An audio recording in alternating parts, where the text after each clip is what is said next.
there's a big romantic kiss. Sorry to spoil the film for you, but there's a big romantic kiss. And I remember listening to the commentary of that scene where the actors are talking about filming this kiss. And I can distinctly remember thinking, wait a minute, how could they have kissed each other if they weren't in love? I mean, the characters were in love, obviously, but the actors are married to other people. Is there some special exception that allows actors to kiss other people? I mean, I thought you had to be in love to kiss somebody. It's kind of remarkable just how much of people's ideas about romance comes from movies. I mean, a huge percentage, even for people who are not children. When does entertainment cross the line into exploitation? When does trauma become a tool, not for healing, but for character development? And most importantly, who gets to heal and who gets left behind in the name of storytelling? Today, we dissect the unsettling parallels between two vastly different films, Showgirls and Materialists, both of which shockingly converge on a single, disturbing narrative device: female trauma as a stepping stone for someone else's emotional awakening. Let's start with Showgirls, a 1995 cult classic by Paul Verhoeven, infamous for its garish visuals, over-the-top acting, and endless controversy. But beneath the glitter and sleaze lies a moment so chilling, it feels like it belongs to an entirely different film. Midway through the movie, Molly Abrams, the only genuinely kind and grounded character, is gang-raped at a party. The scene is brutal, it's abrupt, and worse, it becomes a turning point. Not for her, but for the lead character, Nomi Malone. Suddenly, Nomi becomes a vigilante. She kicks down doors, punches the rapist, and storms out of Vegas. And while the audience may cheer, one question lingers. Why did Molly have to be sacrificed just so Nomi could have a redemptive arc? This is what critics call rape as narrative device, a disturbing trope where a female character's assault serves only to push someone else's story forward. It's not about the victim, it's about the hero. And in this case, the hero wasn't even the one hurt. Fast forward to 2024. Celine Song, the brilliant mind behind Past Lives, releases her second film, Materialists, a glossy romantic drama set in New York, with a cast led by Dakota Johnson, Pedro Pascal, and Chris Evans. This film promised romance, charm, and a look into modern love. But what it delivered was something no one expected.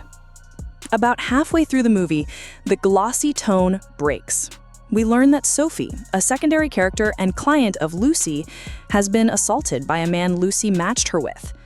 The incident is off-screen, but its presence reverberates like a grenade. Sophie sues the agency. Lucy feels guilt. And then she does the unthinkable. She tracks Sophie down, despite being told not to. What follows is a painful, deeply uncomfortable exchange. Sophie, traumatized, angry, and rightly protective of her space, lashes out. "I'm not merchandise. I'm a person. And I know I deserve love." She even calls Lucy a pimp. The line lands like a punch to the chest. And yet, the movie doesn't stop there. Instead of ending the subplot there, acknowledging the hurt, the violation, and letting Sophie retain her voice, the film takes another left turn. Later, when Sophie is harassed again by her assaulter outside her home, she calls Lucy. Yes, the same woman she previously blamed. Lucy rushes from upstate New York, abandoning a romantic subplot to rescue Sophie, only to comfort her with the promise that someday she'll find love. And just like that, Lucy's redemption is complete. She helped a victim. She said the right thing. She changed. But the question remains, did Sophie get closure, or was her trauma merely used to complete Lucy's emotional journey? This isn't new. From Brave One to The Girl on the Train, Hollywood has a long, troubling history of turning female trauma into a device, a shortcut, to make main characters more deep, compassionate, or real. But in a film like Materialists, where the tone is sleek, romantic, and lighthearted, the presence of this narrative device is even more jarring. Celine's song doesn't depict the assault. She doesn't glorify it, but she does something arguably more subtle and possibly more damaging.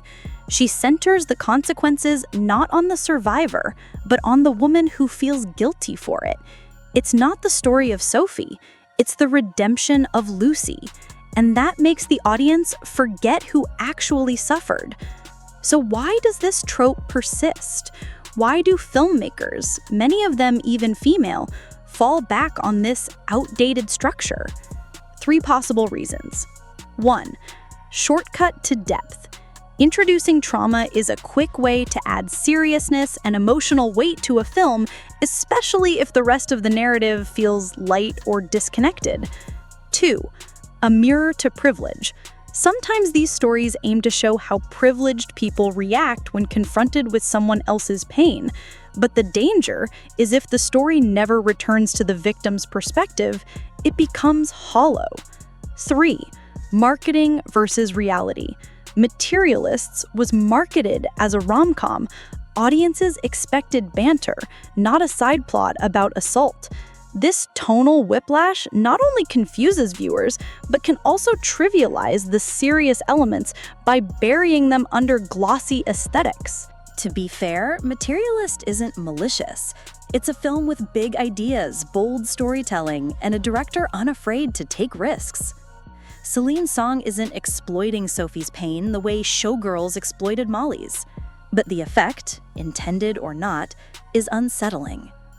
Lucy is forgiven. She finds love. She maybe even finds herself. But Sophie? She's a ghost, a symbol, a cautionary tale. And that should give us all pause. Movies don't need to be perfect. In fact, the most interesting ones often aren't. But when we notice these patterns, when we see whose stories are uplifted and whose are used as stepping stones, it helps us become better, more aware consumers of media. So next time you watch a romantic drama or a high art indie flick, ask yourself, whose pain is being told and who is profiting from it, narratively, emotionally, and commercially? Sometimes the real story isn't the one we're being shown. It's the one buried underneath, fighting to be heard. If this video made you think differently about how trauma is portrayed in films, hit that like button and share your thoughts in the comments below. Do you think filmmakers have a responsibility to handle these themes more sensitively, or is it all just art? Don't forget to subscribe for more deep dives into film, controversy, and the truth behind the screen.